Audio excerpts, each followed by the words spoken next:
I will give a small introduction while we are here. Well, PG will put the slide on that.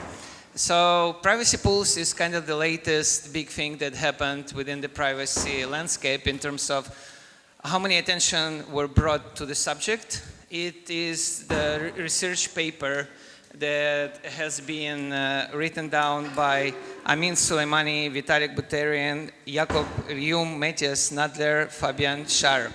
And it's interesting that it's a part of problem we want to approach because it led to a certain Twitter wars, like my privacy is better than yours, I know about privacy more than you, which is interesting that different, like Zuko from Zcash attack Vitalik, or Amin was attacking Zuko back, and it went into some sort of let's get more Twitter followers story instead of kind of carefully listening to each other arguments.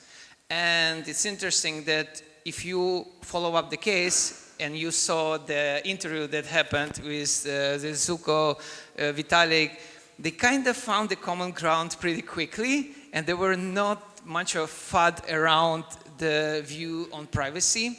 And what's important here, we brought not just privacy practical players who are fostering and moving privacy forward and also supporting our event, but also the legal attorneys who are kind of like are on another side of the spectrum, but they know how to protect the market and how to make a dialogue in between the regulators, the potential use cases that happen in the future between dealing with the government. They could comment on compliance in a different manner.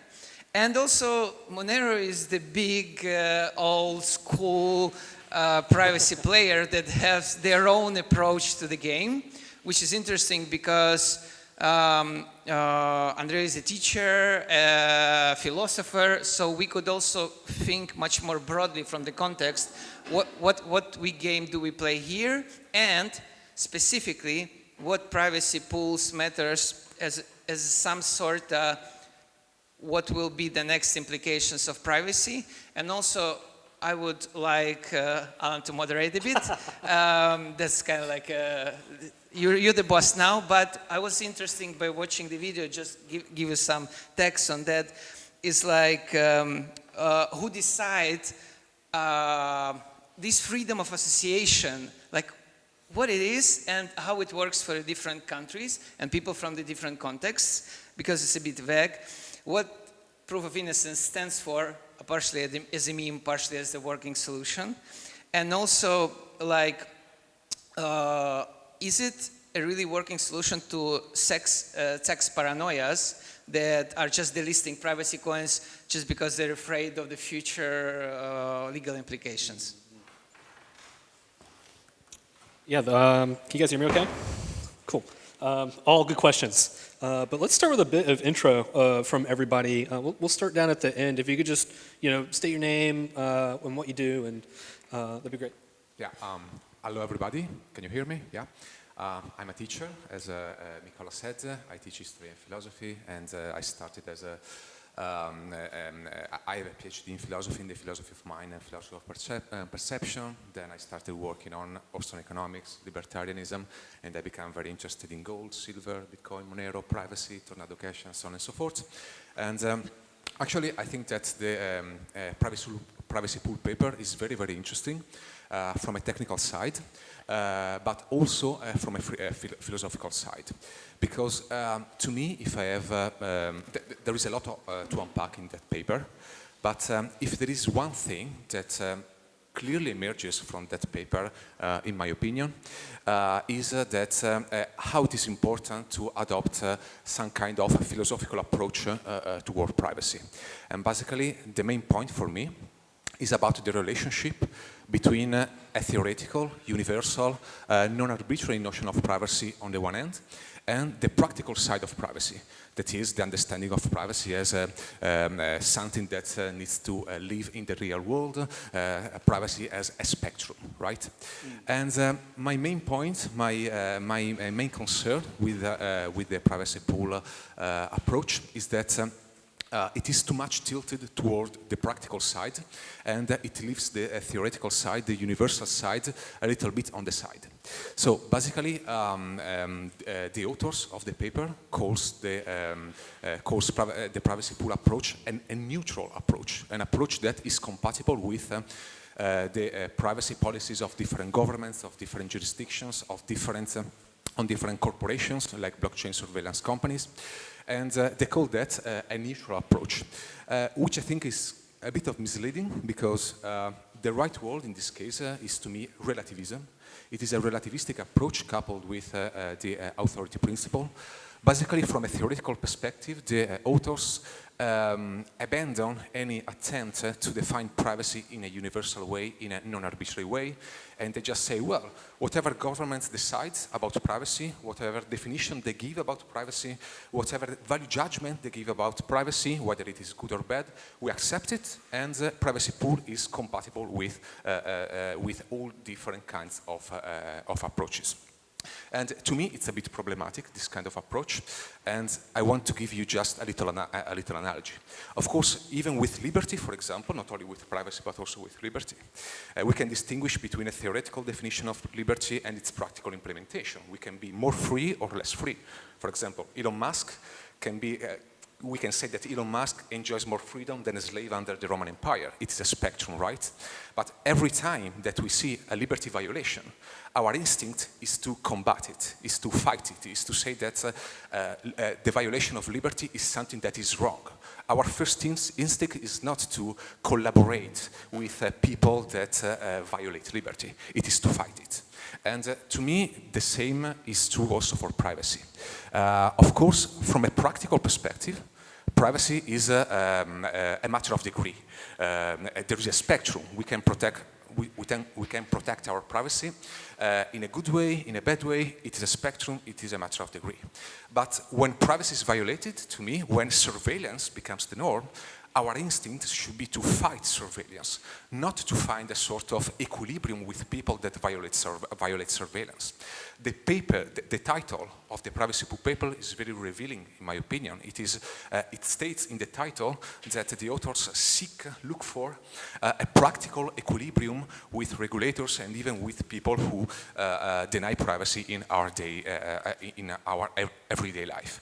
And again, this is problematic, because the question becomes, well, where is the line? Where is the line of the compromise? And basically, even the authors in the paper propose some use of privacy pools that are kind of problematic for the privacy perspective. For example, they say, not me, they say that if a bank wants to force a customer to disclose all of his transaction history, well, this is fine, and privacy pool is compatible with that kind of approach. They say that if governments want to force a proof of personhood on the people, so that the people can use blockchains only through proof of personhood, like, for example, a government ID, well, privacy pool is compatible with that. And so this is a very slippery slope, and it is kind of dangerous. And I think that, again, I'm not saying that the work by the authors is bad or something. Not at all. I think that all advances from the technical perspective are great. The advancements in zero-knowledge proofs, in association sets and so on are great. For example, association sets are better than UKeys that Monero has from some perspective. So the technical side is very important, but I really, really think that this technical side must be coupled with a universal notion of privacy, with a non-arbitrary notion of privacy, and with a notion of privacy that does not depend on the wishes of politicians, regulators, blockchain surveillance companies, something that is universal. The previous speaker talked about privacy as a human right, I would say a natural right. If privacy is a natural right, it doesn't depend on the arbitrary definition provided by politicians. I don't really like that definition for a variety of reasons. We can adopt even other approaches. For example, we can say that privacy is an a priori condition for liberty and for property, and if it is a priori, it means that it is universal. There are a lot of ways to do that, but we really need to start also a discussion on the theoretical side of privacy, and not just on the implementation side, because otherwise the slippery slope is going to kind of kill us, and we end up with cases like Tornado Cash. So. All right, I'm on the complete opposite side of the spectrum. I'm in the realm of implementing and making things, real world, making sure people can actually use things and not just think about them. So I guess my name's Kai. Forgot to mention that, and I'm a contributor to Railgun. Just bring your No, sorry, I was distracted. Hi, I'm Carlo Chialastri. I'm a lawyer. I'm part of urbe.it. I'm an ETHRome contributor. I'm in Web3 since 2020 when I founded NFT Italia, the first Italian community about NFTs and Web3. I've seen the privacy paper is really interesting. I understand and I agree that we have to balance two really important things. On one hand, the privacy of the people. We have to stop the transaction history of each wallet in some point. And in the other hand, we have to not facilitate, not make easy the life of the scammers, and bad actors. In the paper, the prospected solution, in my opinion, have a problem. They prospected a third-party company that have the power to say which wallet is clean and which wallet is suspicious. This have consequence in real life because error happens. And in this situation, we don't have a way for say that there is an error in this mark. In my opinion, this solution isn't good. In real life, for a limitation of our freedom, we need an act by the authority, not by a company. Then, in my opinion, for have this solution good and clean, the company had to be the first to be regulated.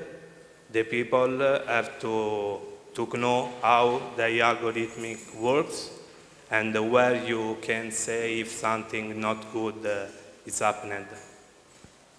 What's your opinion about this? I want to know.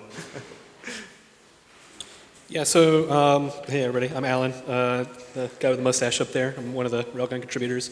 And I think I'm on the pragmatic side of things. My background's in finance, and I thought that, so, I first heard about this whole type of, you call it proof of innocence, this ZK compliance mechanism, whatever you want to talk about it as. I first saw it in January. There's a team out in Turkey working on it pretty aggressively called Chainway. So shout out to those dudes. They're really bright cryptographers. And I thought it was a really interesting and compelling new way to take and disclose things to people, right? We have to think about this system as an interactable, like a way that we can interact with other individuals in an ecosystem. And the only way, speaking from my background in finance, you have to do due diligence on counterparties, right? You have to know where the money's coming from. You are a regulated entity. If you work for a bank and you're taking cash down on some sort of securitized loan, right? You have to, at least in the United States, verify that that money didn't come from a malicious actor as prescribed by the government. That's a fact of business, right? That's the pragmatic reality that we live in, right? And so if I were to take in $5, $10,000, $100,000 from somebody, one of the steps that I would take is I have to take and verify that they're not receiving money or using money from the OFAC list, right? The Office of Foreign Asset Controls in the United States stipulates that I can't take cash as a regulated entity from somebody on that naughty list, right? And so what I thought was really neat about this is you have these privacy systems like Railgun, Tornado Cash, Monero, Zcash, for example, and all of them have this thing called a view key. right? And these were always really touted as this way for you to take and like demonstrate that you're not a bad actor. See, here's my view key.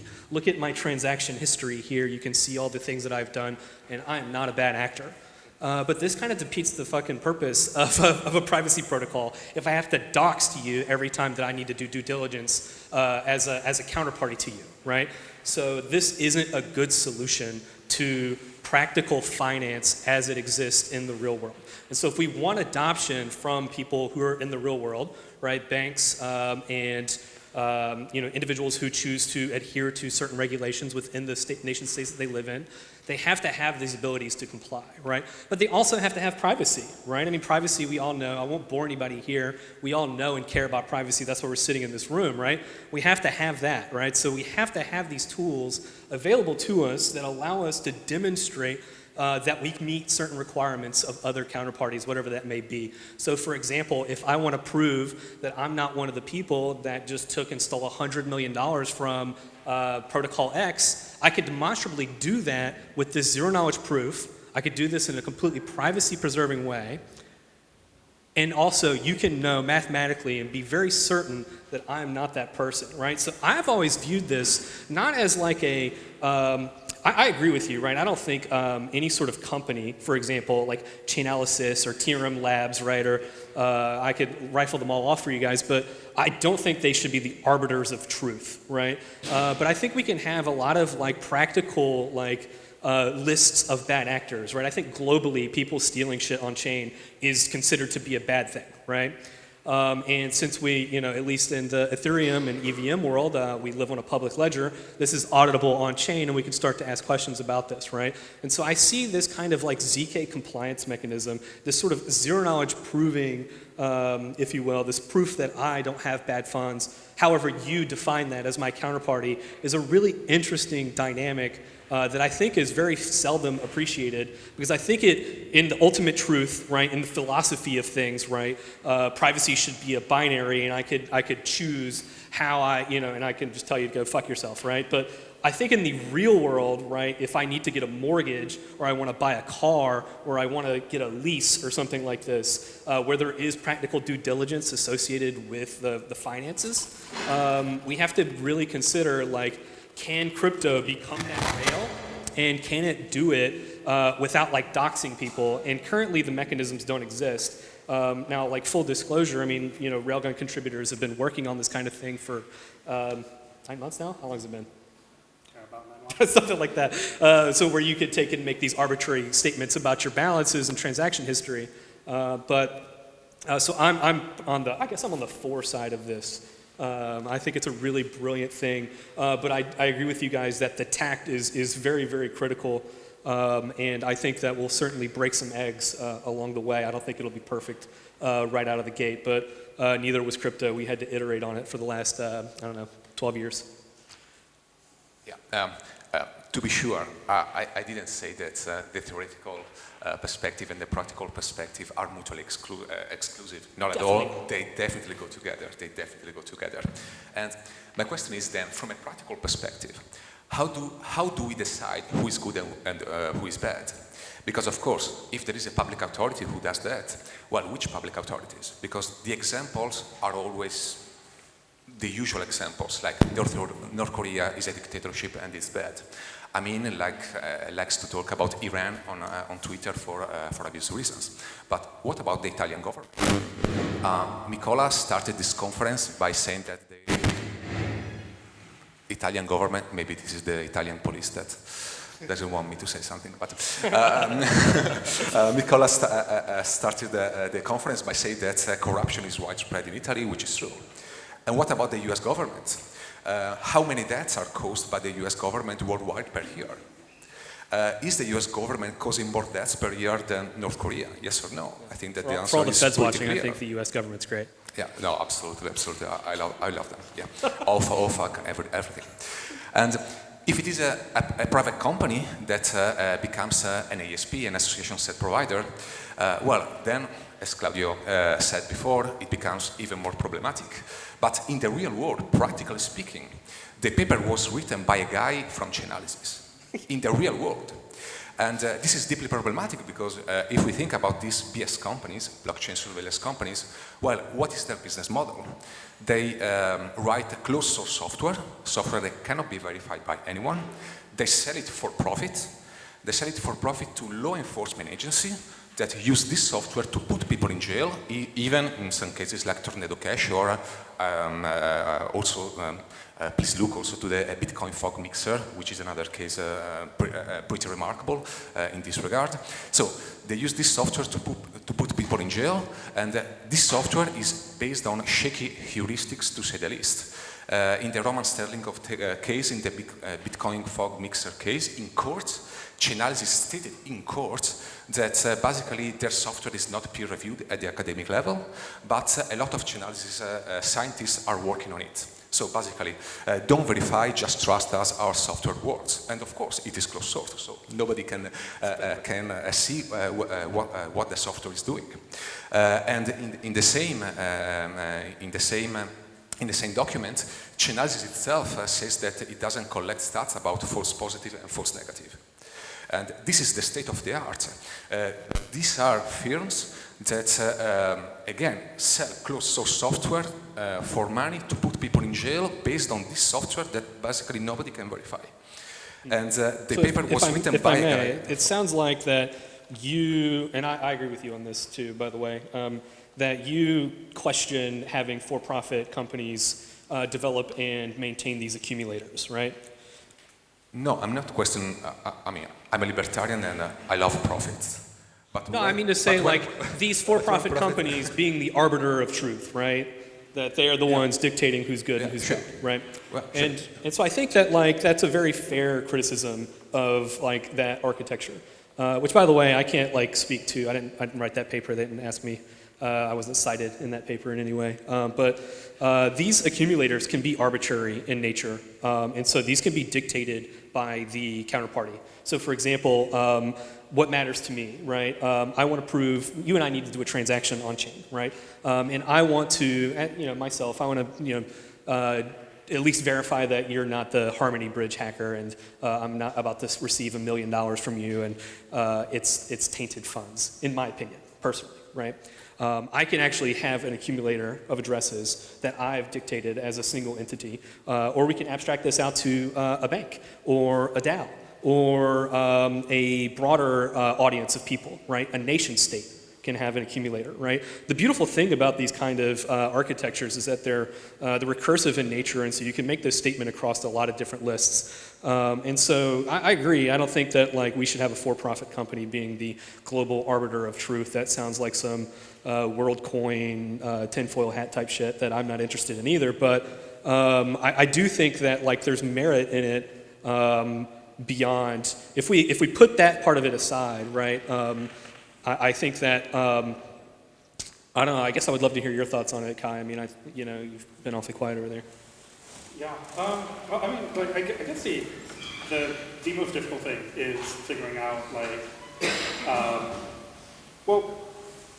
there is a sort of like gray area in between, like, things that are clearly, like, people would be fine with, and clearly people are not fine with, or at least the vast majority of people are not fine with or fine with.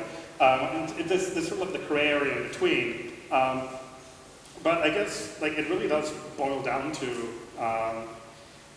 like the solution that's being proposed has sort of optionality around like which lists and all that you end up using, which accumulators. And so I think it boils down to figuring out how you handle the gray area. It seems to me that the proposed way forward at the moment is to have a kind of optionality around which lists, and that would sort of denote with that particular user what like things they're comfortable with. I think, I mean, in reality, I think a lot of the time it's going to depend on geographically where the user is, because I'm not sure like a large majority of regular people are willing to risk going to jail because they used a tool. That's not something that people generally tend to do on a day-to-day basis. And this brings us to the issue of freedom of disassociation, I think. That's, I mean, it's a cool stuff to have this new option. From a technical side, definitely, it is a new thing that we can do with blockchains. But then we should ask ourselves, what is the purpose of blockchains? Because basically, of course, blockchains were born like a monetary system, right? And freedom of disassociation is not a feature which is common in monetary instruments. For example, gold and silver, which were money for thousands of years, do not have this kind of technology, the technology to offer freedom of disassociation. So, at least we can say that it is not a necessary feature of money, because gold, silver, even physical cash works pretty well without it. And on the other side, this thing about disassociation and the ability to sanction people and to prevent people from using a tool, because otherwise they can go in jail, and because otherwise to prevent people from some geographical area to use money, is typical of the fiat system. This is one of the basic features of the fiat system, which is based on the premise that authorities of some kind can exclude people from the financial world and from the monetary system. Okay. So here again, here what is at stake, it is our soul, in the sense that it is what we want to build, actually. What kind of monetary system we want to build. Maybe we don't want to build a monetary system, maybe we want to use blockchain for something different, but here we need a serious reflection about the possible uses and implications of these technologies, because we are in uncharted waters here. So definitely looking forward to see what happens. Yeah, I'm very curious what you think as a lawyer of this sort of thing, right? It's not a prescribed, so like view keys, for example, aren't like a legally prescribed or accepted thing, right? So whenever you use a privacy system, you could give out your view keys, and people see this as a way to satisfy some sort of like legal obligation to someone, right? I'm wondering what your thoughts are on the the general state of privacy in the global perspective, right? I mean, I think we have a definite problem with what people are using. Tornado Cash was really prolific in the privacy space. The Netherlands arrested a guy and charged him for 9 months. The United States just arrested 2 developers. I'm wondering, like, do you see, like, not legal advice, but do I'm wondering what your thoughts are, like, broadly, of like what developers are doing to try to iterate, to give people tools that allow them to use these kind of, allow is probably a wrong word, but like empower them to use them and feel comfortable that like they're not going to go to jail. In my regulatory dream world, the authority have to regulate, to make the difference in what is decentralized and what it isn't. These 2 different types of approach aren't regulated, and then there is a lot of confusion about the responsibility of developers. In one platform, full decentralized, my opinion, couldn't be responsibility for the developers, and then the responsibility had to be just if there are frauds or criminal actions, if this was the question. Yeah, I mean, I guess, like, I'm more curious, like, what do you think, it sounds like that you're generally against what's going on in this paper, it sounds like. Fair? Yeah, I'm wondering, I generally think this tech is interesting, but I guess I haven't really gotten your hot take on it. Like, what are your thoughts on, like, people building tools like this? Like So to me, this question, no, or to no. To me. Well, actually, from a regulatory perspective, what I think is the way forward is to push as much decentralization as possible. This is the key word, this is the key features in order to avoid the prosecution by public authorities. If you read the indictment against Tornado Cash developers, it is full of accusations of basically centralization. So the developers built the AUI that helped people to use Tornado Cash. They have a DAO, they have a token, they use the relayers. And I don't think that these kind of accusations are on point. I think that Tornado Cash developers are not guilty at all of money laundering just because Tornado Cash is a non-custodial tool. So it is the user that actually chooses to use this tool and eventually to launder money or to commit crime. But all these points of centralization, a DAO, a token, relayers, and so on and so forth, can be used as excuses by authorities in order to make an example out of this project. So the way forward to me is to decentralize as much as possible. Of course, practically speaking, it's pretty hard to do because, of course, centralization has a lot of advantages. For example, with regard to profit, for example, centralization is, with centralized projects, is way easier to make profits and therefore to foster projects. But from a regulatory perspective, in order to defend ourselves against bogus accusations as the ones made against Tornado Cash developers, decentralization is the way.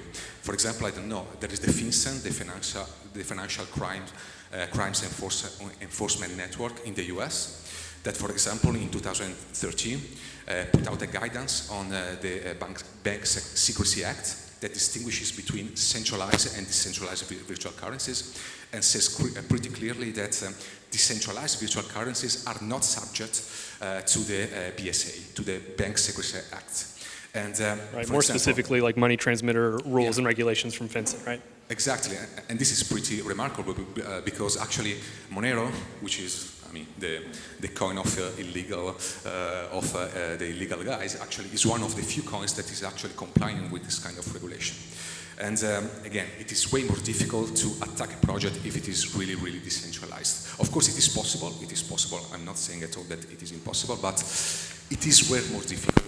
It involves more costs for regulators to go after decentralized projects. Yeah, do you see, I'm curious what you three think, do you see these tools, this ZK compliance mechanism, like this, I see it as like a sidestep away from view keys. So I generally see this kind of tool as something that's positive.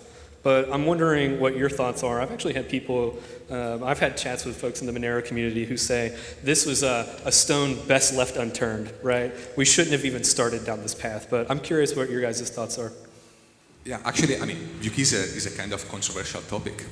And it is kind of similar to the compliance tool in Tornado Cash. Basically, you reveal your whole transaction history. And again, from a regulatory perspective, I'm not the expert here, so I ask you.